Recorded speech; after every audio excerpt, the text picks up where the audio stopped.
Happy দিন ডায়েরিজে স্বাগত জানাচ্ছি। শুরু করছি নতুন একটা ব্লগ। আর দীর্ঘ বিরতির পর আবারও ফিরছি ব্লগ নিয়ে। কারণটা অবশ্যই শেয়ার করে দিয়েছি এখনই আমি আমার ইউটিউব চ্যানেলে, এবং যারা সাপোর্ট করছেন তারা অবশ্যই পাশে থাকবেন। তবে ব্লগ শুরুর আগে একটা ছোট্ট কথা, আপনাদের ছোট্ট ছোট্ট মোটিভেশন আমাদেরকে দিচ্ছে নিউ ইন্সপিরেশন।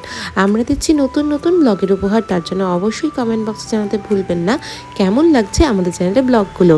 লাইক করে দেবেন, শেয়ার করবেন আরও নতুন বন্ধুদের সাথে, যাতে তারাও আমাদের চ্যানেলের ব্লগগুলো দেখতে পারেন। সাবস্ক্রাইব করে বেল আইকন প্রেস করে রাখলে পেয়ে যাবেন নতুন ভিডিওর আপডেট। লাস্ট কয়েকটি ব্লগে জানিয়েছিলাম আমাদের জীবনে একটি বিশেষ পরিবর্তন ঘটেছে। কারণটা তখনও বলিনি, তবে আজকের ব্লগে শেয়ার করছি। গত 7 জুলাই 2025 আমি প্রথম জানতে পারি যে আমি মা হতে চলেছি। আর তার জন্যই সোশ্যাল মিডিয়া থেকে যতটা পেরেছিলাম নিজেকে বিরত রাখার চেষ্টা করেছিলাম। কারণ তার আগেই অনেকগুলি ঘটনা আমি সোশ্যাল মিডিয়ায় দেখেছিলাম, যেটা মনে হয়েছিল যে আমার আপাতত সোশ্যাল মিডিয়া থেকে বিরতি নেওয়াই উচিত। ভালো খারাপ সমস্ত রকমেরই অভিজ্ঞতা রয়েছে জীবনে, আর এই অভিজ্ঞতাটার থেকেই আমার মনে হয়েছিল নিজেকে একটু সরিয়ে রাখলে মন্দ হবে না। এই ব্লগটিতে শেয়ার করছি আমার পঞ্চম মাস চলছে তখনকার সময়। সেদিন ছিল পঞ্চগ্রহ খাওয়ার দিন।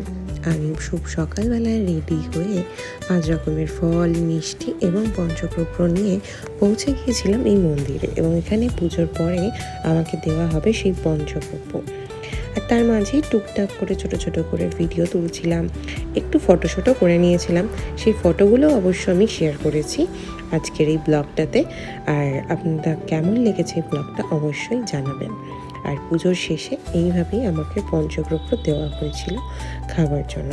ঠাকুরমশাই একটি মন্ত্র বলছিলেন, এবং সেই মন্ত্রের সাথে সাথেই কিন্তু আমাকে এই পঞ্চগ্রহটা খেতে হবে, এবং পুরোটাই খেতে হবে, এটাই হচ্ছে নিয়ম। কেমন ছিল আমার প্রেগনেন্সি জার্নি, কোন ডক্টরকে আমি কনসাল্ট করেছিলাম, আর কীভাবে আমি আমার রুটিনটা সাজিয়েছিলাম সেটাও অবশ্যই শেয়ার করব। তবে তার আগে আপনাদের কাছে আরও একবার সাপোর্ট চাইব। 2 থেকে 3 হয়ে ওঠার গল্প শেয়ার করব অল্প অল্প, তার সাথে দেব আরও নতুন নতুন চমক, নতুন নতুন ব্লগের। আর আজকের মতো নিচ্ছি বিদায়। খুব শীঘ্রই দেখা হবে নতুন একটা ব্লগ নিয়ে, নতুন কোনো প্রেগনেন্সি জার্নির গল্প নিয়ে, আর তার সাথে হয়তো অন্য কোনো ব্লগেরও সন্ধান দেব। শেষে রয়েছে পঞ্চম মাসের ফটোশ্যুটের কিছু মুহূর্ত। কেমন লাগছে আজকের ব্লগটা অবশ্যই জানাবেন।